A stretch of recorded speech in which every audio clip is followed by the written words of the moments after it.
ensure that that's not going to happen? Well, first I would say that, as you point out, that Now New York City did support the legislation, and I have a great deal of respect for Now New York State and Marsha Pappas, and I've worked with her on many issues, both political and legislative. But here, I think we had pretty much every other women's group or domestic violence group or bar association supporting this bill, and a lot of women who have come to me and said, they wish they had had this for themselves, or they want to have it now. You have women that are moving to Vermont for periods of time in order to get no-fault divorces. You have folks that are flipping coins in their homes to determine which party is going to be at fault. And you also have a standard, especially with something like cruel and inhuman treatment, that is so high that it is impossible sometimes for women to be able to receive divorces based on that.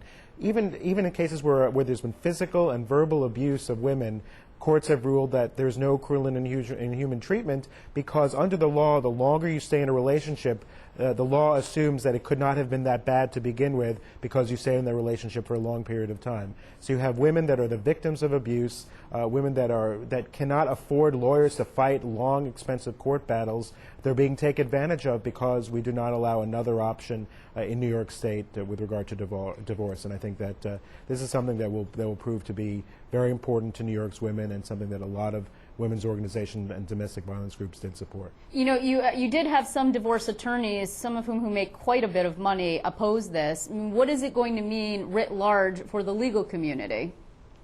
Well, I think actually much of the matrimonial bar did support this, and even though technically they were arguing against interest because there's a possibility that the implementation of no-fault will reduce legal fees among certain matrimonial lawyers, but a lot of matrimonial lawyers supported this legislation because they've seen what their clients have gone through, they've seen what their clients have had to pay to determine fault, and they've seen clients that have wanted to get divorces that have had basically to spend their entire life savings in order to get out of a marriage, and this will benefit their clients even if it means a little bit less money in the pocket for certain attorneys. You referenced earlier some time in Albany that a lot of things aren't getting done.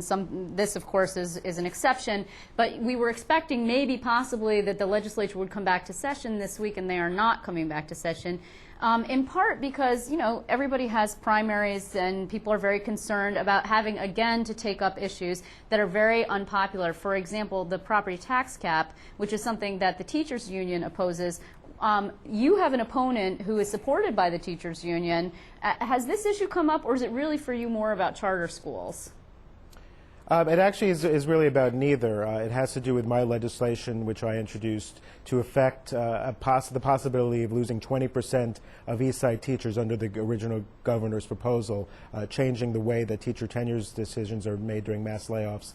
I haven't had people approach me on the street as I've been campaigning to discuss about property taxes or charter schools specifically, but obviously education is very important to my constituency, and if the legislature was called back in order to be able to process the money that the federal government has just allowed New York State to get in order to retain teachers, I would be there in a second because under the current system of last in, first out, District 2 on the east side of Manhattan would lose more teachers than any other neighborhood outside of the South Bronx, and anything that we can do in order to restore money for education, which is something that we all agree on, I will be there in Albany the minute that I can do that. So actually, the legislature's failure to come back this week is a problem for you. Had there been a vote for this $600 million worth of federal money, it would have benefited you because it would have neutralized the question of teacher layoffs, right? Well, I think it would benefit everybody by being able to retain our teachers. So certainly when that time comes, and I do applaud Congress and the President for signing the legislation into law to restore some of the money that we may lose in terms of teachers, and certainly when the time comes in order to do what is necessary to implement that legislation, I and all my colleagues around the state don't want to lose teachers in the districts, and I'll be happy to be back in Albany whenever it's necessary in order to do what we need to do in order to implement the additional funds. A lot of your colleagues are very worried this year. There's an anti-incumbent sentiment. Colleagues on both sides of the aisle. There's been some speculation that the Democrats could lose as many as 10 or even maybe more members. That would be a veto-proof majority would sort of disappear into thin air. What do you think will happen, and what's your prediction? Well, at this point, I think that in the end, a lot of it is very local politics, and my colleagues and I do a lot of work to make sure that our constituents know that what we do, both in our districts and in Albany. So I think in the end, I think the margin or the number of seats that may be lost to the Democratic majority will end up being less than perhaps some people predict, because I think really what it comes down to is local issues, and I and my colleagues have worked very hard in order to demonstrate why we're doing a good job and why it's necessary to retain us in office. So I think that I'm not sure how many it's going to be, but I think it will end up being fewer than perhaps is expected, because in the districts they may not like Albany, or they may not like the leadership of Albany, but many people do still like their local legislators, and I think are still willing to go to the polls and vote for them.